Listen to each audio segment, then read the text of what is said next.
वाणी भी निर्मल हो, स्वभाव निर्मल हो, जीवन निर्मल हो,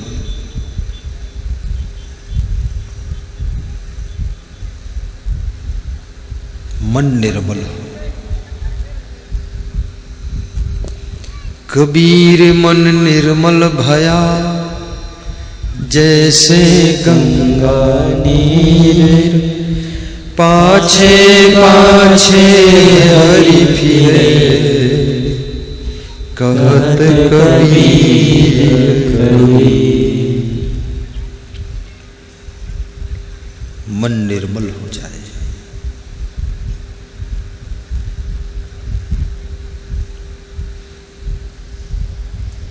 कहावत है कि मन चंगा तो कठौती में गंगा, और मन गंदा तो गंगा जी में भी गंदा। गंगा जी में भी कुछ मिलने वाला नहीं। फिर मन चंगा करो।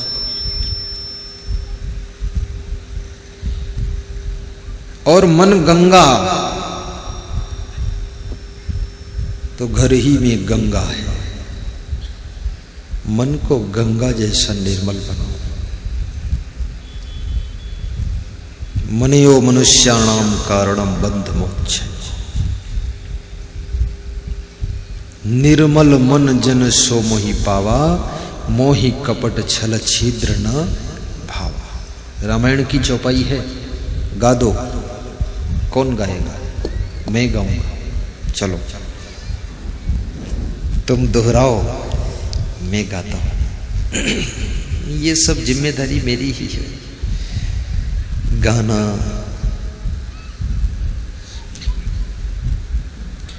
निर्मल मन जन सो मोहि पावा,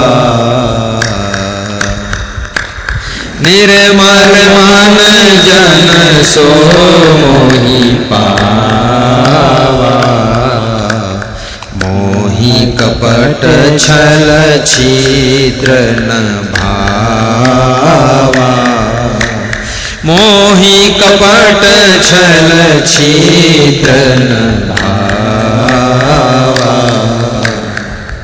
वाह। मोहि कपट छल छिद्र न भावा।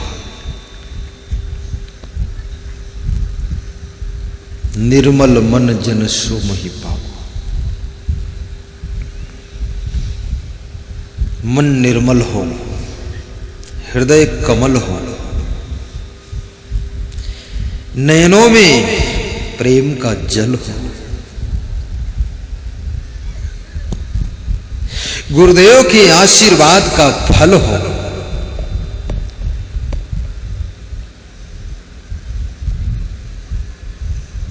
फिर जीवन में दुख नहीं रहता है, बहुत शांति मिलती है, सफलता मिलती है। मैंने सुना है छल का फल। अब मैं भागवत कथा में थोड़ा प्रवेश कर जाता हूं। भागवत सुना सकता हूं थोड़ा कि नहीं है? अब मैं पूरी भागवत समझ गया कि भागवत क्या चीज है। बहुत अच्छा है। उत्तम नगर गांव में एक आत्मदेव नाम के ब्राह्मण रहते थे। सनत कुमार ऋषि बालक हरिद्वार में आनंद के पावन तट पर गंगा के किनारे भागवत कथा सुना रहे, भागवत महात्म्य बता रहे। सूत जी शौनकादिक 88,000 ऋषि मुनियों को भागवत महात्म्य का वर्णन कर रहे हैं। नैमिषारण्य की पावन धरा पर सूत जी का कथा चल रहा है। भागवत कथा कहती है कि एक उत्तम नगर नाम का गांव था। उस गांव में आत्मदेव नाम की ब्राह्मण रहते थे। उनकी कोई संतान नहीं थी, पुत्र नहीं था, पुत्र पुत्री भी नहीं थी। मन में बहुत दुख रहा करता था। उनके घर में एक गाय पली हुई थी, उस गाय के भी कोई संतान नहीं थी, गाय भी बंध्या थी। ना पत्नी के कोई पुत्र, ना गाय के कोई बछड़ा।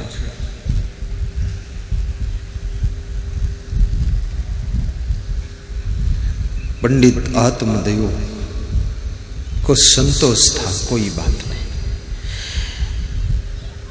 एक दिन पंडित आत्मदेव कथा करने गए थे। पड़ोस की स्त्रियों ने आकर के पंडित आत्मदेव की पत्नी को बहकाया, भड़काया कि तेरी जिंदगी बेकार है, तेरे कोई संतान नहीं, पुत्र नहीं, पुत्री नहीं, औलाद नहीं, तेरे घर में गाय भी, वो भी बांझ, तू भी बांझ। स्त्रियों ने इंजेक्शन मार दिया, पड़ोसी महिलाओं ने। तुम्हारे घर में जो शांति से सब चल रहा है, तो अगर पड़ोस की समझदार महिलाएं आ जाएं तो शांति रह सकती है। अगर कोई ना समझ महिला आ गई और एंटीबायोटिक इंजेक्शन लगा दिया तो फिर सब उल्टा खेल शुरू हो जाए। और मैं स्त्री पुरुष सभी से कहूंगा, किसी के घर के खेल को बिगाड़ने वाला इंजेक्शन कभी मत लगाना। किसी के घर को बना ना सको, बसा ना सको, खिला ना सको, तो कम से कम किसी के घर को बिगाड़ने का काम तो मत करना। ये मेरी प्रार्थना है आपसे। किसी के घर की उन्नति हो रही है, होने दीजिए, अपना क्या नुकसान है। ईर्ष्यालु प्रवृत्ति को दूर कर देना। और ईर्ष्या करने वाला व्यक्ति कभी उन्नति नहीं कर पाता है। दूसरों की निंदा करने वाला व्यक्ति कभी सम्मान की ऊंचाई को नहीं छू पाता है। धनवान की निंदा करने वाला हमेशा धनहीन रहता है। और याद रखना, महान की निंदा करने वाला हमेशा गलतियों में ही पड़ा रह जाता है। निंदा मत करना। तो पंडित आत्मदेव की पत्नी का नाम था धुंधली देवी। क्या नाम था? धुंधली देवी। शरद कुमार ऋषि बालक भक्ति, वैराग्य और ज्ञान को कथा सुना रहे हैं कि धुंधली देवी को पड़ोस की स्त्रियों ने बहका दिया। उसने भोजन नहीं बनाया, नाराज होकर चादर ओढ़कर लेटी थी। जब पंडित आत्मदेव आए, देखा घर का माहौल कुछ डिस्टर्ब है। पूछा क्या हुआ देवी? तो धुंधली ने कहा कि कुछ नहीं, सब बर्बाद है जिंदगी, कोई बेटा बेटी नहीं, क्या गृहस्थी करने से फायदा। गृहस्थाश्रम के दो दुख होते हैं। पहला दुख गरीबी का दुख होता है और दूसरा दुख संतान ना होने का दुख होता है। ये दोनों दुख बहुत कठिन होते हैं। गरीबी का दुख तो गृहस्थ सह सकता है, लेकिन संतान विहीन दुख सहना उसको कठिन हो जाता है। चिंता लगी थी दूसरी, संतान नहीं थी, संतान नहीं थी। संकट में काम बुद्धि भी कुछ करती नहीं थी, काम करती नहीं थी। धीरे धीरे पंडित आत्मदेव चिंतित हो गए, अब क्या करूं। तो एक दिन दुखी होकर के जंगल में आत्महत्या करने चले गए। मैं आपसे निवेदन करूंगा, समस्या कितनी बड़ी हो, चाहे संतान की समस्या हो, संपत्ति की समस्या हो, बिजनेस की समस्या हो, फैमिली की समस्या हो, बीमारी की समस्या हो, गरीबी की समस्या हो, रिश्तेदारों की समस्या हो, पड़ोसियों की समस्या हो, नेतागिरी की समस्या हो, समस्या में समस्या हो, लेकिन किसी भी समस्या का समाधान आत्महत्या नहीं है। समस्या का समाधान शांति से बैठकर रास्ता निकालना है। आत्महत्या मत करना।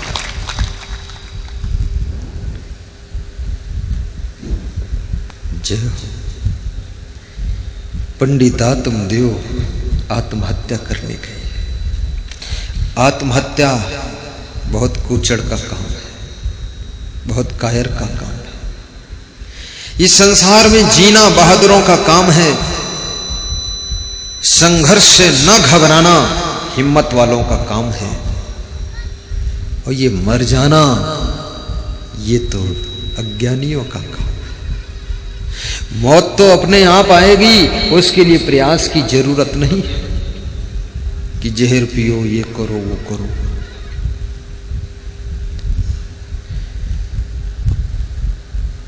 दुखी पेड़ के नीचे आत्मदेव पंडित बैठे हैं, मरने का इरादा कर रहे हैं। घर से रस्सी लेकर गए हैं, गले में बांधकर पेड़ की डाल से लटक जाना चाहते हैं। तब तक एक संत आ जाता है। संत ने पूछा कि बहुत दुखी दिखाई दे रहे हो, क्या बात?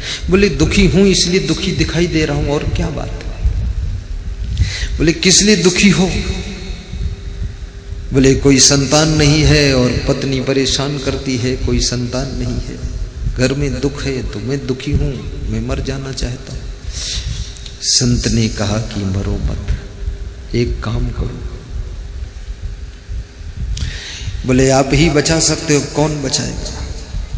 तो संत ने दया भाव से एक फल दिया। कहा ये फल ले जाना और अपनी पत्नी से कह देना कि स्नान करके इस फल को खा लेगी और एक बहुत सुंदर विद्वान ज्ञानी महान पुत्र का जन्म। पंडित आत्मदेव फल लेकर घर आते हैं, अपनी पत्नी को देते हैं। पत्नी सोच विचार करती है और विचार करके उस फल को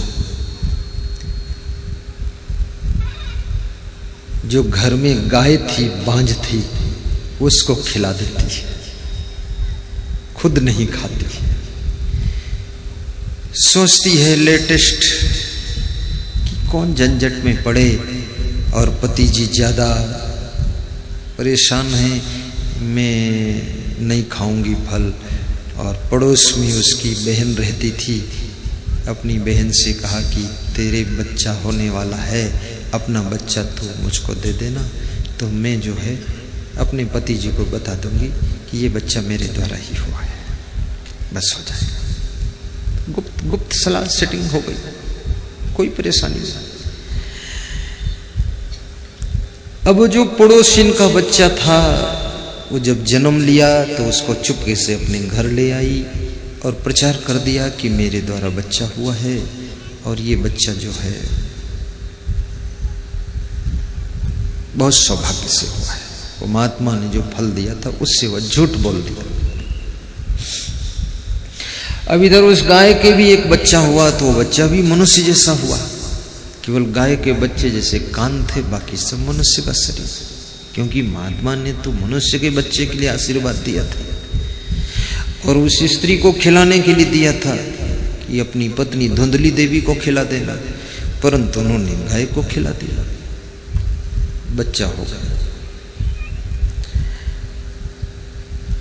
पंडित आत्मदेव खुश हो गए, उन्होंने कहा बच्चे का नामकरण करो। तो पंडित आत्मदेव ने कहा कि मेरा बच्चा है तो मेरे बच्चे का नाम परमात्म देव रहेगा। मैं आत्मदेव तो बेटा परमात्म देव। तो मां ने कहा नहीं, बच्चा जन्म देने में ज्यादा हाथ मां का होता है, इसलिए आपके नाम से बच्चे का नाम नहीं जोड़ा जाएगा, मेरे नाम से नाम जोड़ा जाएगा। मेरा नाम धुंधली देवी है तो इस बच्चे का नाम धुंधकारी रखा जाएगा। धुंधकारी रख दिया। तो पति ने कहा कोई बात नहीं, तुम्हारे नाम से हो जाए, नाम से क्या झगड़ना है, तुम्हारा ही नाम हो जाए। बुद्धिमान व्यक्ति काम की सफलता को प्राथमिकता देता है और नाम में केवल उलझता नहीं है। और काम की सफलता तुम्हारे नाम को अपने आप हाईलाइट कर देती है, तो होगा ही, कौन रोक सकता है। सूरज रोशनी देता है, सब जान जाते हैं सूर्य देवता है ये, कौन छिपा सकता उसके नाम को। बच्चे का नाम धुंधकारी रख दिया गया। गाय से जो बच्चा पैदा हुआ उसका नाम गोकर्ण रखा गया, क्योंकि उसके गाय जैसे कान थे, तो गोकर्ण महाराज नाम रखा गया। अब वो महात्मा के प्रसाद के फल से पैदा हुआ बच्चा गाय के द्वारा बहुत सुशील बालक, दिव्य आत्मा, विद्वान, बुद्धिमान, गुणवान, रूपवान बालक जन्म लेता है। और इधर ये पड़ोसिन का बच्चा लाकर, अपना बच्चा मानकर, बनाकर उसका धुंधकारी नाम रखा। तो पड़ोसिन के संस्कार अच्छे नहीं थे। वो बच्चा बचपन से स्वतंत्र हो गया, बिगड़ गया बच्चा। शराब पीने लगा, जुआ खेलने लगा, बेश्यालय जाने लगा। पिताजी बहुत परेशान हो गए तो जंगल में तप करने चले गए। माँ को बहुत मारा पीटा, दुख दिया, तो माँ दुखी होकर के कुआं में कूद कर डूब कर मर गई। माँ ने भी जीवन खत्म कर लिया। गोकर्ण जी भी बहुत दुखी हुए, परेशान हुए, तो तीर्थ यात्रा पर चले गए। अब वो अकेला रह गया। जब अकेला रह गया तो 5 वेश्याओं को ला करके अपने घर में रख लिया उसने, और शराब पीता, गलत काम करता, चोरी करता, डाका डालता, सब गलत काम। वेश्याओं ने धन के लालच में उसको जहर देकर और उसका हत्या कर डाला। वो मर गया, धुंधकारी मर करके भूत हो गया। और भूत से भी नहीं तरा तो प्रेत हो गया। कहते हैं मनुष्य की उम्र 100 साल होती है। अगर 100 साल में तुम ना तर सको, कल्याण ना कर सको, तो मर करके भूत हो जाओ। और भूत की उम्र 1000 वर्ष होती है, 1 जीरो और बढ़ता है, तो 1000 साल भूत रहो।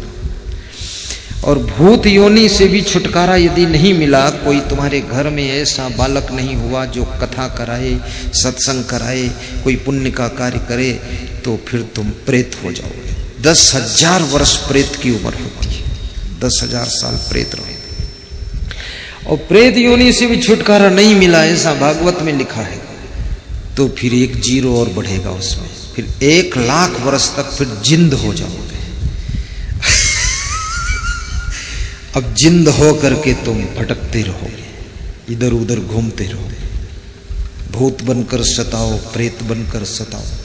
लेकिन ये सब भूत प्रेत, जिंद परिंद, ओझा वेगा, नाउत, जंतर मंतर, तंत्र, टोना टंबर, जादू, साढ़े साती, शनिश्चर, मंगल, टेढ़ा सीधा, शकुन अपशकुन, लफड़िम लफड़ा, मैं एक ही मंत्र में सब खत्म कर देता हूं।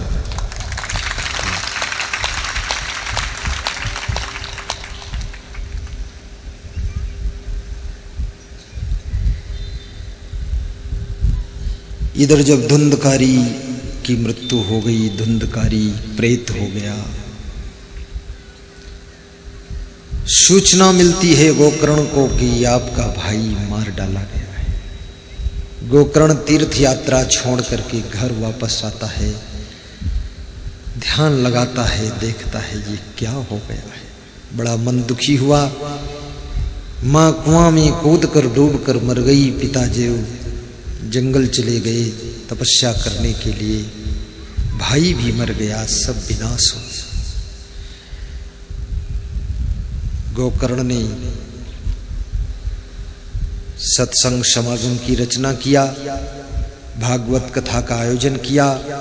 गोकर्ण स्वयं विद्वान थे, उन्होंने खुद व्यास गादी बनवाई और व्यास गादी पर व्यास बनकर स्वयं विराजमान हुए और एक बांस गड़वाया, उसमें 7 गांठें थी बांस में। तो जब एक दिन की भागवत कथा पूरी हुई, प्रवचन समाप्त हुआ, तो एक गांठ फट गई दूसरे दिन का प्रवचन पूरा हुआ तो दूसरी गांठ फटी, तीसरे दिन तीसरी, चौथे पांचवें छठे दिन छठी गांठ फटी और सातवें दिन सातवीं गांठ फटी। और वो गांठ फटी तो उसमें से प्रेत निकला और नीचे गिरा और वो धुंधकारी की आत्मा जो प्रेत योनि में थी वो सातवें दिन की कथा पूर्ण होते ही प्रकट हुई और कहते हैं वो एक सुंदर बालक के रूप में परिवर्तित हो गई और प्रेत योनि से उसकी मुक्ति हो गई। तो 7 दिन में हुआ, परंतु आपको पता है मैं तो केवल 1 दिन में 7 गांठें खोल देता हूं। 1 दिन की कथा में, हाँ 1 दिन का प्रवचन, क्योंकि प्रवचन भागवत ऐसे हैं जैसे दूध है और प्रवचन ऐसे है कि दूध से दही बनाकर निकाला गया घी, वो है प्रवचन। भागवत रामायण गीता का सार है प्रवचन है। 1 दिन में प्रेत योनि, भूत योनि, जिंद परिंद सब छुटकारा हो जाता है।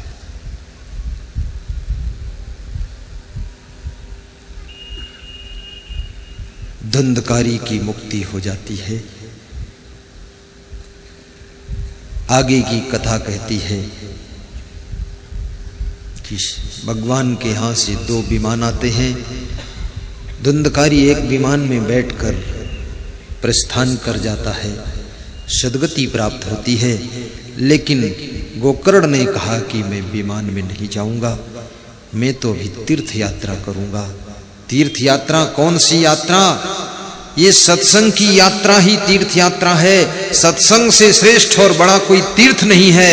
आज तुम जो सत्संग में बैठे हो चांदखेड़ी की पावन धरा पर, ये तीर्थ यात्रा ही हो रही है और इसी से आपकी मुक्ति होगी, गति होगी, आपका कल्याण होगा।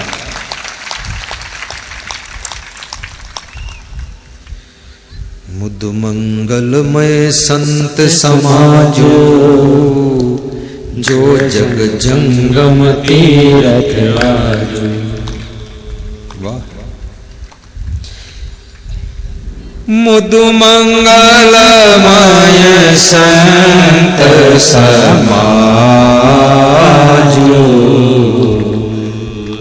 जोर से गाना है, जोर से गाओ। जैसे गोकर्ण ने भागवत कथा सुनाई थी तो उनका भाई जो धुंधकारी था ना, वो प्रेत योनि से मुक्ति पा गया। ऐसे आप चौपाई गाओ, सुनाओ, सुनो तो आपके पूर्वज भी भूत प्रेत योनि से छुटकारा पा जाएंगे। गाइए। अभी कुछ दिन और पूर्वजों को प्रेत में रखना है तो मत गाओ, फिर रहने दो। बोलो। मुद मंगलमय संत समाजो,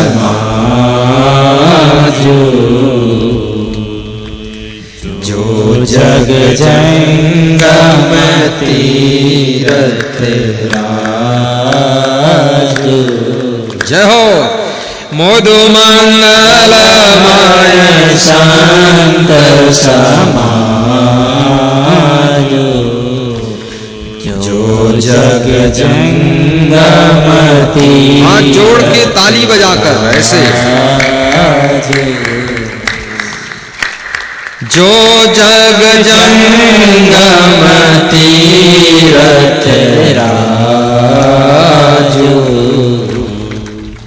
सत्संग तीर्थ है, भक्ति तीर्थ है, सेवा तीर्थ है, दया तीर्थ है, क्षमा तीर्थ है, प्रेम करना तीर्थ है, सह लेना भी तीर्थ है और दूसरों को ख्याल रखना भी तीर्थ है।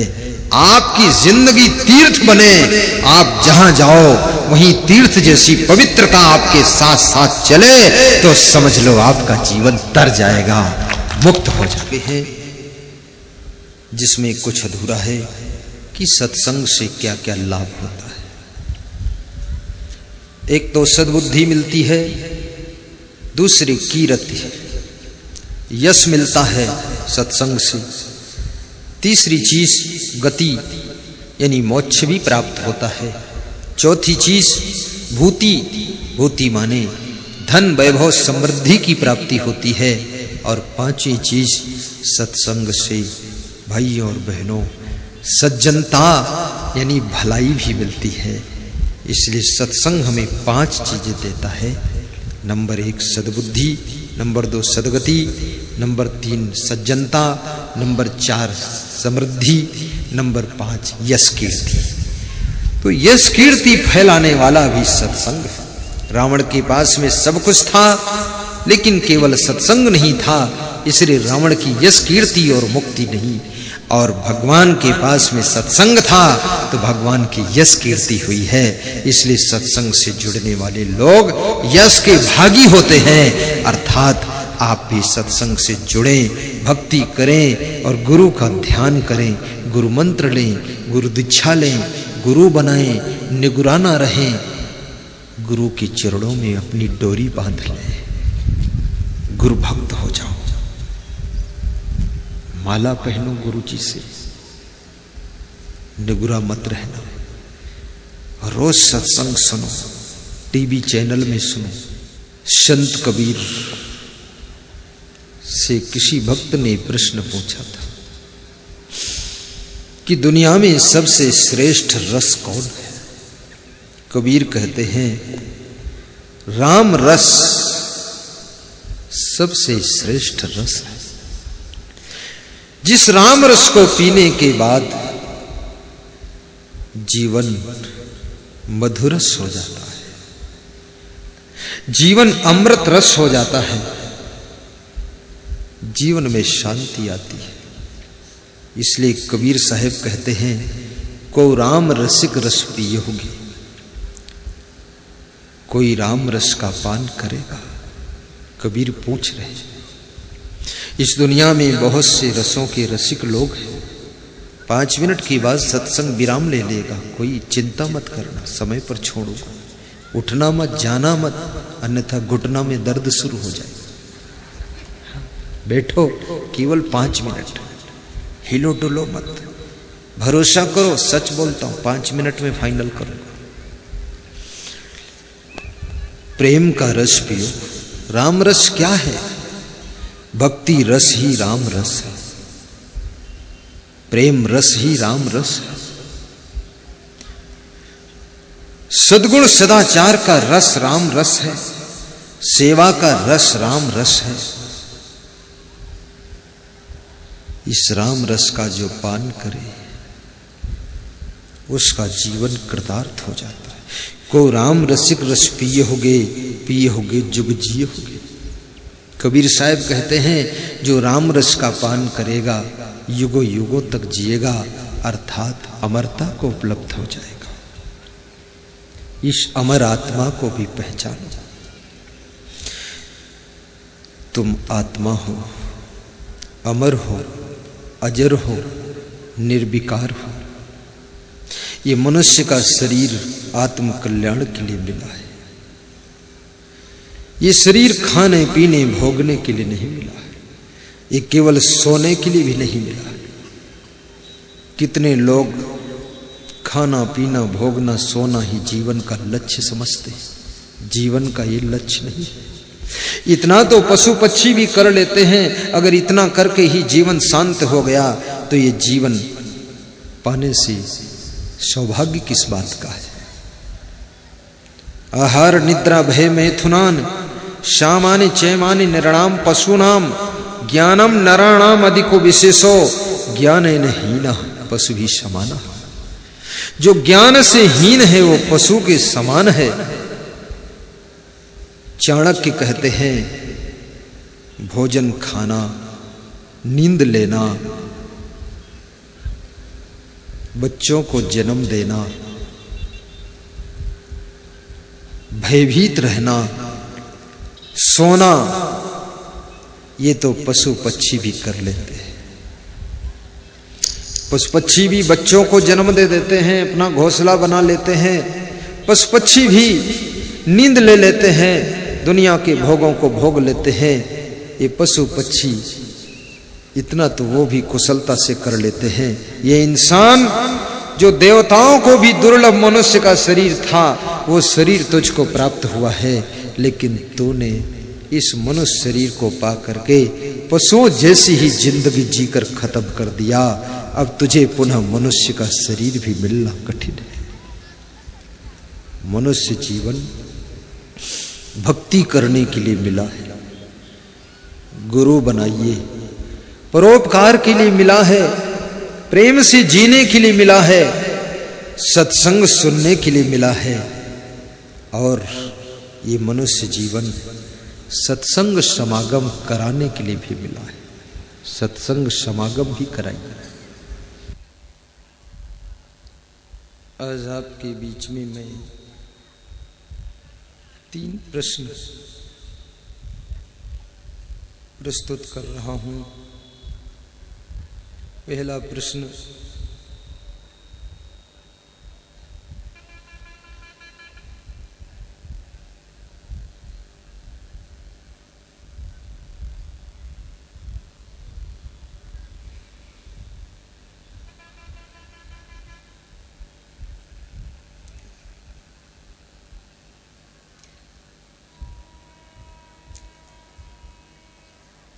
काकभुषुंडी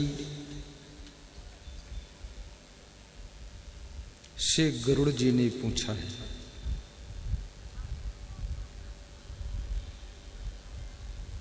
कि संसार में सुखी कौन है और दुखी कौन है।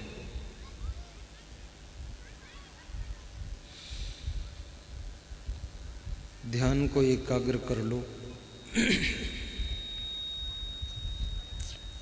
संसार में सुखी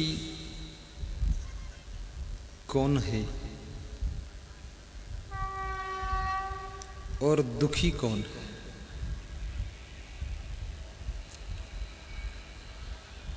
ये गरुड़ जी काकभुषुंडी से पूछ रहे हैं।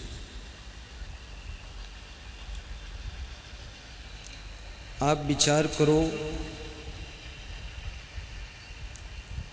इस भारत देश का कौवा भी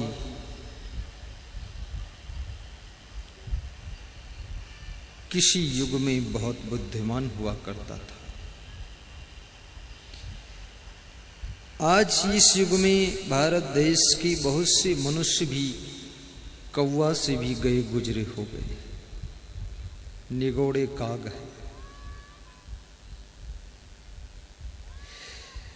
ऐसे पक्षियों में कौवा को चांडाल पंछी कहा गया है। काकः पक्षीषु चांडाल,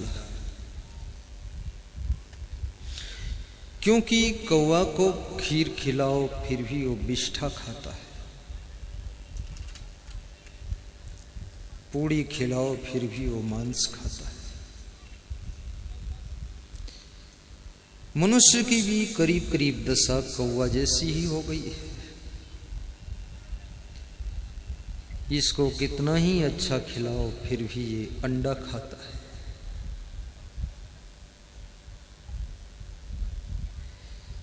और मांस भी खाता है।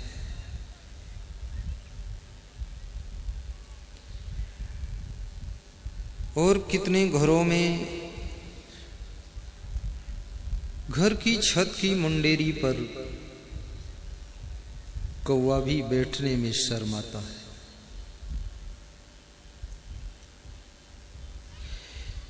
एक कोयल ने कौवा से पूछा कि चाचा, अब तुम घरों की छत की मुंडेरी पर क्यों नहीं बैठते? तो कौवा ने कहा कि मुझे शर्म लगती है। कोयल ने कहा, चाचा तुम्हें क्या शर्म लगती है? तो कौवा ने कहा, अब सबके घरों में हमसे भी बड़े बड़े कौवा बैठे हुए।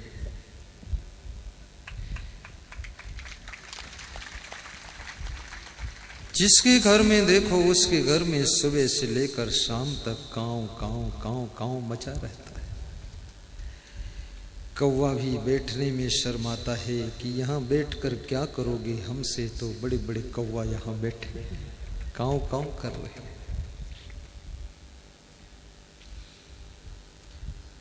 धीरे बोलना, अपने घरों में तो बहुत कम बोलना। थोड़ा थोड़ा तुम्हारे घर में कोई नखरा करे तो कुछ मत बोलना।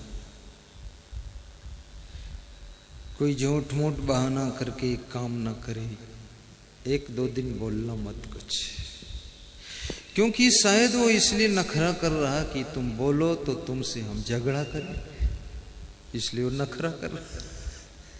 तो तुम बोलना मत, ताकि उसको झगड़ा का अवसर न मिले, और 2 दिन में उसका मन बदल जाएगा और फिर वो नॉर्मल हो जाएगा।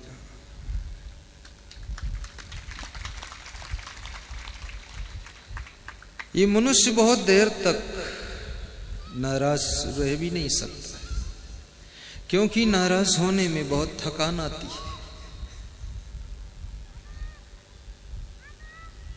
अब 5 मिनट गुस्सा में हो जाओ, देखो 5 मिनट में ही आपका गला सूखने लगता है, मुंह सूखने लगता है। खुश तो जिंदगी भर रह सकते हो, प्रसन्न तो 24 घंटे रह सकते हो, थकान नहीं आएगी। जितना प्रसन्न रहोगे, जितना खुश रहोगे, उतनी ताजगी आएगी। लेकिन गुस्सा में अगर 5 मिनट रहते हो, क्रोध में 10 मिनट रहते हो, तो इतना थक जाओगे, तुमको लगेगा कि महीने भर का थका हुआ।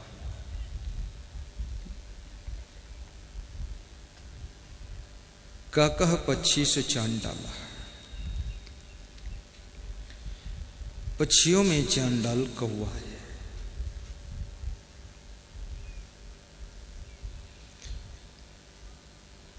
पशु नाम चैव कुक्कुरा, और पशुओं में चांडाल कुत्ता है। कुत्ते को चांडाल क्यों कहा गया है? कुत्ता तो वफादार प्राणी है, इसलिए कितने लोग अपने बाप को नहीं पालते, कुत्ता को पालते हैं। मैंने एक आदमी से कहा कि अपने बाप को नहीं पालते, कुत्ता को क्यों पालते? तो बोले बाप कभी भी धोखा दे सकता, लेकिन कुत्ता ये कई जन्मों का बाप है, ये धोखा नहीं दे। कुत्ते को बाप से ज्यादा लोग मानते हैं, गोद में लेते हैं, कंधे पर बिठाते हैं। कुत्ते का लोग मुंह चाटते हैं कि कम से कम तू जो माल खाकर आया है उस थोड़ा मेरे मुंह में लगा दे।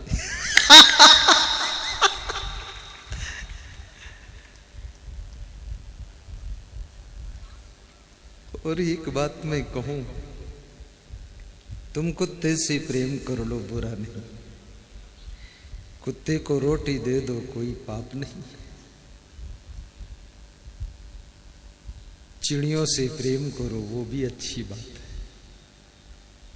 लेकिन दुनिया में तुम सभी से प्रेम कर लो, फिर भी आपको सुख नहीं मिलेगा। जब अपने फैमिली के सदस्यों से तुम प्रेम करोगे, तब तुम्हारे दिल में सुख का सागर लहराएगा।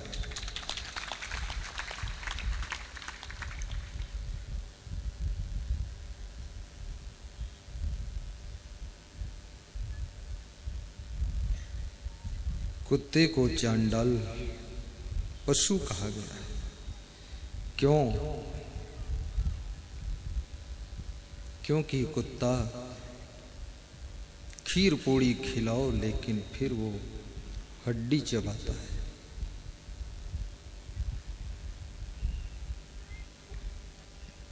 विष्ठा खाता है, गंदगी का त्याग नहीं करता है। मनुष्यों में भी कितने लोग ऐसे हैं, पूरी जिंदगी निकल गई हड्डी चबाते चबाते। कभी बकरे की हड्डी चबाते हैं, कभी मुर्गे की हड्डी चबाते हैं।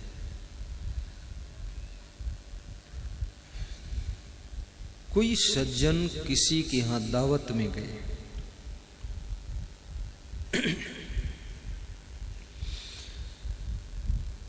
दावत में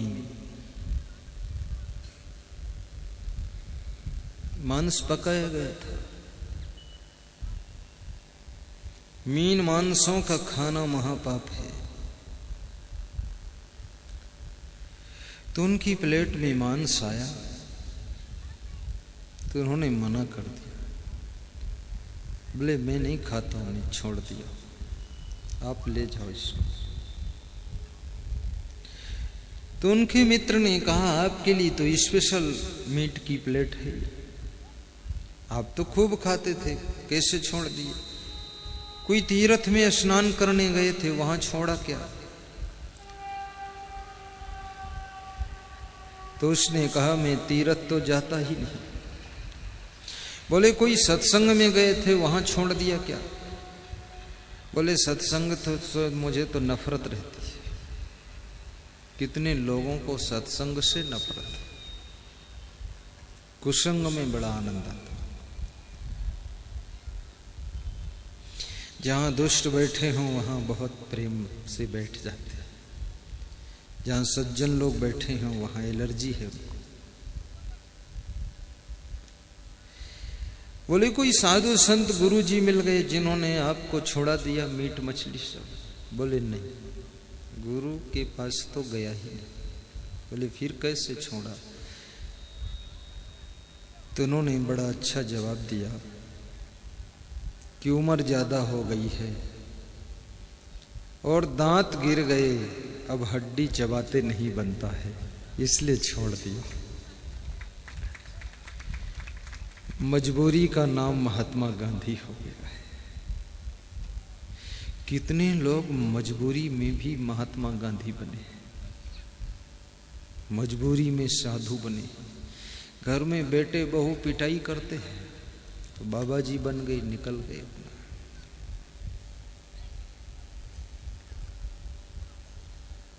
संत होना अच्छा है,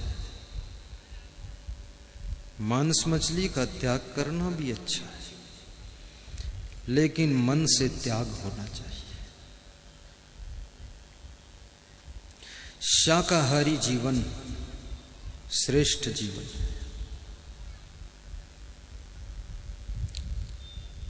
नशा व्यसन से मुक्त जीवन महान जीवन है। जिसकी जिंदगी में कोई नशे की आदत ही नहीं है। महिलाएं बहुत कम नशा करती है, सबसे ज्यादा नशा तो पुरुष ही करते हैं। इसलिए पुरुषों का चेहरा बहुत जल्दी बदसूरत हो जाता है। ये नशा तुम्हारे खून की शुद्धता को नष्ट कर देता है। और पुरुष टेंशन भी ज्यादा करते हैं, महिलाएं टेंशन भी बहुत कम करती। महिलाओं में उनके शरीर के अंदर कोई सिस्टम हो या जो भी हो मुझे नहीं पता, पर इतना जरूर पता है कि महिलाएं सरल होती है। खुश होने वाली बात में पूरा खुश हो जाती हैं, रोने वाली बात में पूरा रो लेती हैं, हंसने वाली बात में हंस लेती हैं और सोने वाली बात में सो भी जाती है, जागने वाली बात में जाग भी जाती है। एक नारी का स्वभाव होता है कि वो करुणा मूर्ति होती है। उसके अंदर किसी को दुखी देख करके दुख भी ज्यादा हो जाता है। लेकिन पुरुष बड़ा कठोर होता है। कोई रो रहा हो, पुरुष बैठा बैठा टुकुर टुकुर देखता रहे। कोई पूछेगा क्यों रो रहा है तो दो चार गाली देगा, अरे रोने दो, इसके भाग्य फूटे। लेकिन कोई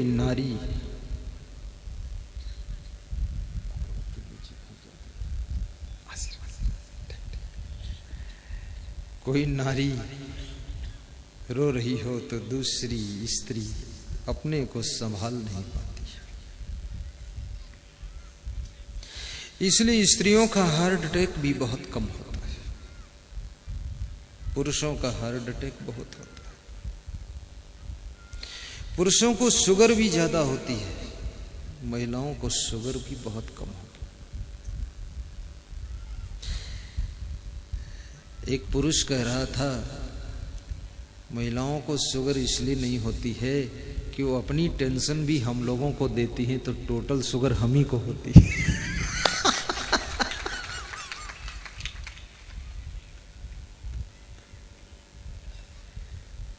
टेंशन किसी के देने से नहीं होती है। आप टेंशन लेते क्यों हो? ये सारा संसार विनश्वर है, क्षण भंगुर है। इस संसार के सत्य को, यथार्थ को समझ लीजिए, आप तो टेंशन खत्म हो जाएगी। ये जो भी खेल आपको दिखाई दे रहा है, ये सब खेल, जब तक तुम खिलाड़ी हो तब तक खेल चलता है। खिलाड़ी के विदा होते ही खेल बंद हो जाता है।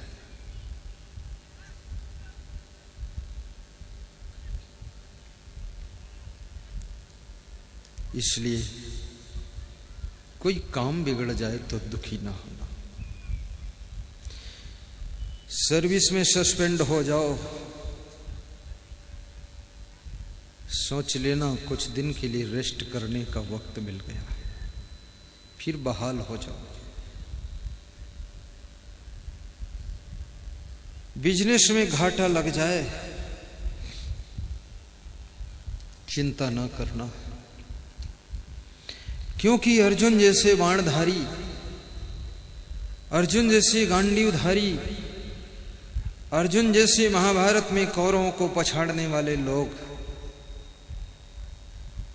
पुरुष बलि नहीं होत है समय होत बलवान, और भीलन लूटी गोपिका वही अर्जुन वही बाण। समय की बात है। एक समय ऐसा होता है कि तुम अंधेरे में बाण चलाते हो तो भी निशाना सही लगता चला जाता है। बिना सोचे विचारे तुम डिसीजन लेते हो तब भी सफलता मिलती चली जाती है। लेकिन एक दिन ऐसा भी वक्त आता है कि तुम रात रात बैठ करके प्लानिंग बनाकर बहुत सोचकर डिसीजन लेते हो और फिर भी असफलता ही हाथ लगती है और सब जीरो हो जाता है।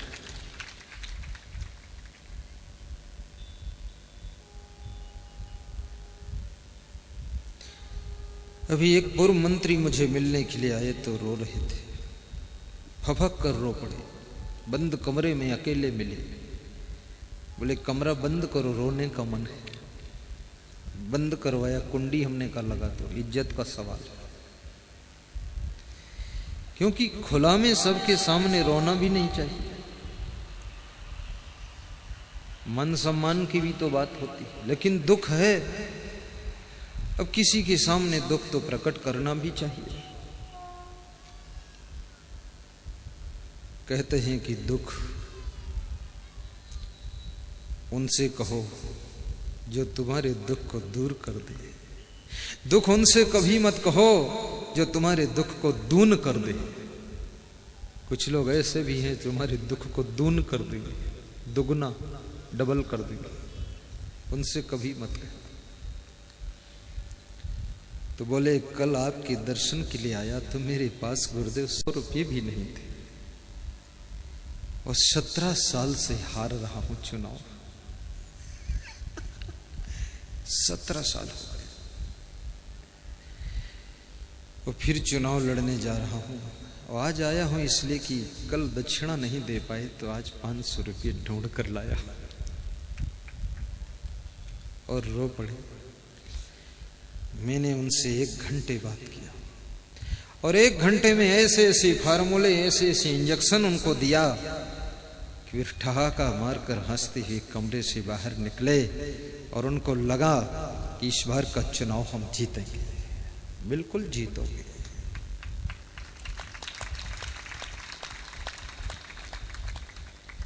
हार के अंदर जीत छिपी होती है, दुख के अंदर सुख छिपा होता है, धान की भूसी के अंदर चावल छिपा होता है, दूध के भीतर घी मक्खन छिपा होता है।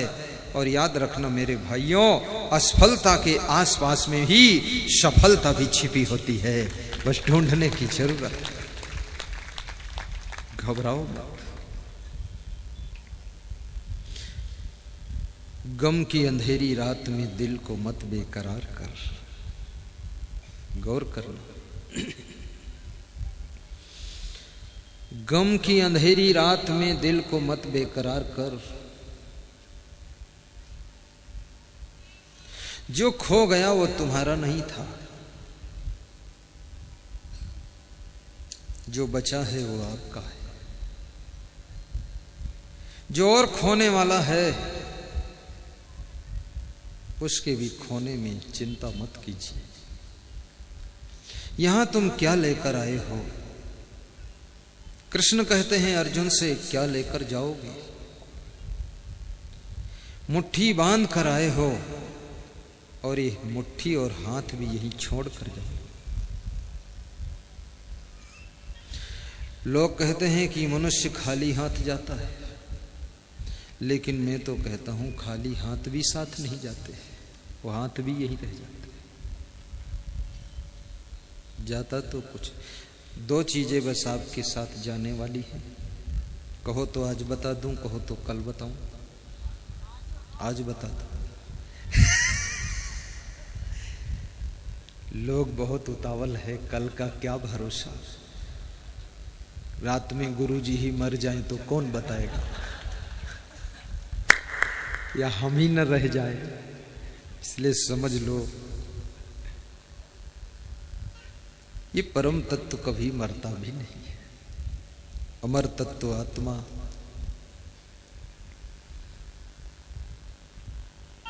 तुम शरीर नहीं हो,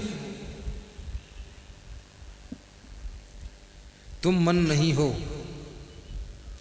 तुम इंद्रियां भी नहीं हो, चित्त और बुद्धि भी नहीं हो। तुम मन इंद्रियों के ज्ञाता, दृष्टा, चैतन्य स्वरूप आत्मा हो।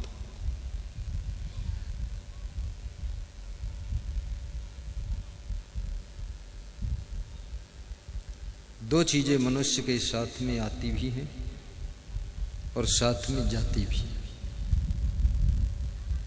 ध्यान से समझना।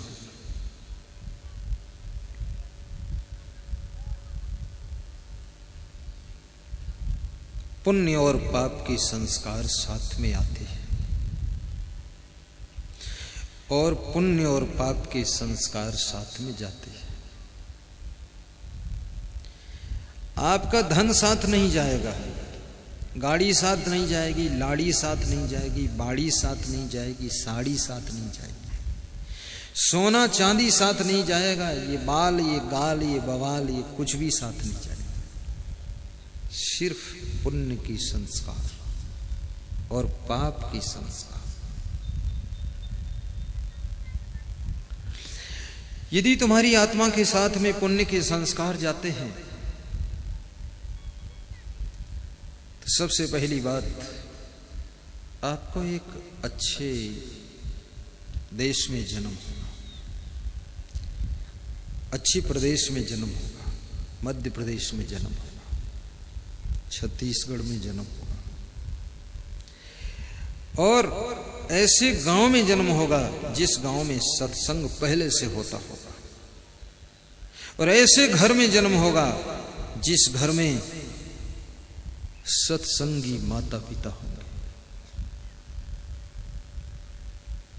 भक्ति होगी, जिस घर में परमार्थ होगा, धर्मार्थ होगा, जिस घर में भाई बहन सज्जन विचार के मिलेंगे,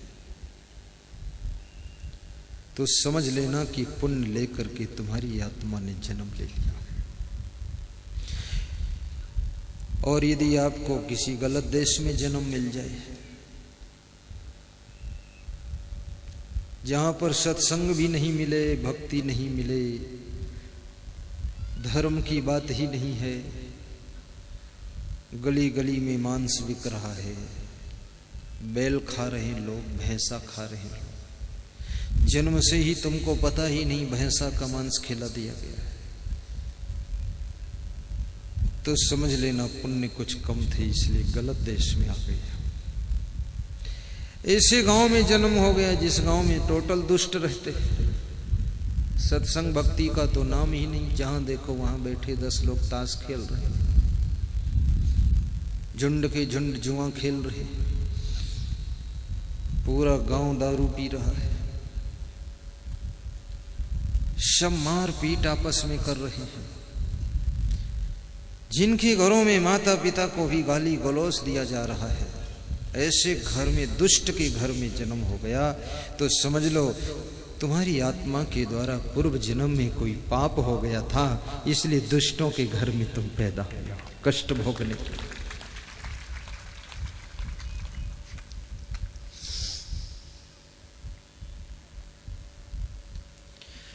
सौभाग्यशाली आत्मा का पहला लक्षण है कि मनुष्य का शरीर मिलेगा,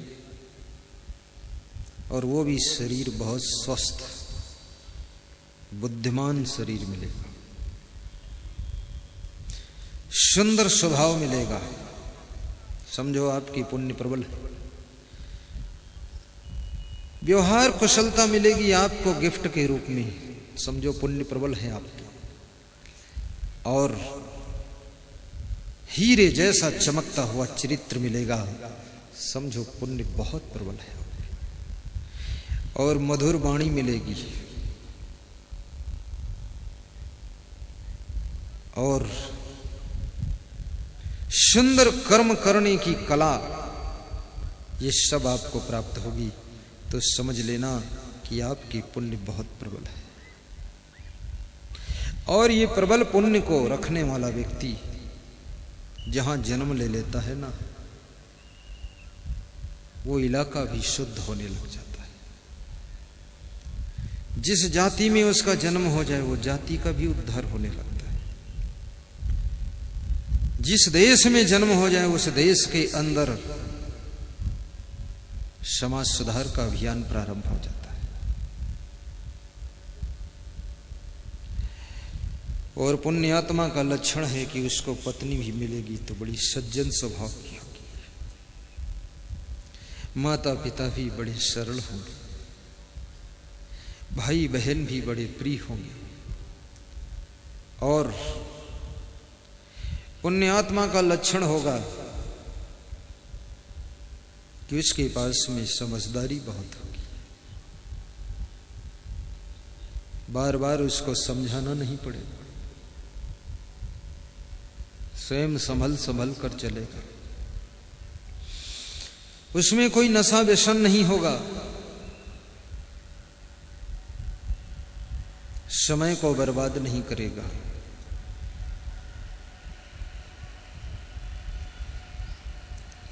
सहनशीलता बहुत ज्यादा होगी। लोग उसको कहेंगे बड़ा देवता रूप आदमी है, धन्य है।